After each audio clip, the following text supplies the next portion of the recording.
ரொம்ப சிம்பிளாக ஒரு சிக்கன் கிரேவி செய்யலாம் வாங்க. சிக்கன் வந்து ரொம்ப குழம்பா இல்லாமல் கொஞ்சம் திக்காட்டு. நான் வந்து அதுக்கு மண் சட்டி எடுத்துருக்கிறேன். நீங்கள் எந்த சட்டியாக இருந்தாலும் எடுத்துக்கலாம். நல்லெண்ணெய் யூஸ் பண்ணால் கொஞ்சம் நல்லாயிருக்கும். இது நல்லெண்ணெய் தான், கொஞ்சம் தாராளமாக யூஸ் பண்ணலாம். அதனால கொஞ்சம் பட்டை, கிராம்பு, ஏலக்காய் இதெல்லாம் போட்டு அது பொரிஞ்ச உடனே வந்து நம்ம வெங்காயம் போட்டுக்கலாம். இது வந்து சின்ன வெங்காயம் கொஞ்சம் கருவேப்பிலை 2 பச்சை மிளகாய் போட்டுக்கலாம். சின்ன வெங்காயம்னா டேஸ்ட்டு நல்லாயிருக்கும். அதனால பெரிய வெங்காயம் கூட போட்டுக்கலாம். அதுக்கப்புறம் வெங்காயம் ரெடியான உடனே இஞ்சி பூண்டு பேஸ்ட்டு, இது வந்து கல்லில் இடித்தது, அதனால கொஞ்சம் குறகுறப்பாக இருக்குது. இஞ்சி பூண்டு பேஸ்ட்டு ஸ்மெல்லாம் போனதுக்கப்புறமா தக்காளி போட்டுட்டு, தக்காளிக்கு தேவையான மஞ்சத்தூள், கொஞ்சமாக உப்பு போட்டு நல்லா கிளறி விட்டுக்கலாம். அது நல்லா மசிஞ்சதுக்கப்புறமா நம்ம கழுகி வச்சுருக்கிற சிக்கனை போட்டுக்கலாம். நான் வந்து மஞ்சத்தூள் போட்டு கழுகி கொஞ்சமாக தயிர் போட்டு ஒரு 1/2 மணி நேரம் ஊற வச்சுருந்தேன். அப்போ சிக்கன் வந்து சாஃப்டாக வேகும். அதனால நம்ம சிம்மிலே வச்சு வேக வைக்கணும். அப்போ தான் நல்லா வேகும். இல்லைன்னா தண்ணி சீக்கிரம் வற்றிட்டு வேகாமல் போயிடும்.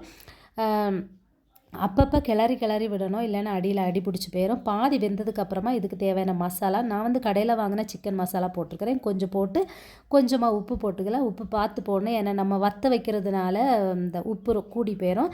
இப்போ நல்லா வெந்துருச்சு பாருங்கள். இந்த டைமில் வந்து கொஞ்சம் கொத்தமல்லி போட்டு ஒரு கிளறிட்டு கொஞ்சமாக குருமிளகு போட்டுக்கலாம். நல்ல டேஸ்ட் கொடுக்கும். ட்ரை பண்ணி பார்த்துட்டு சொல்லுங்கள். வீடியோ பிடிச்சிருந்தால் லைக் பண்ணுங்கள். தேங்க்யூ.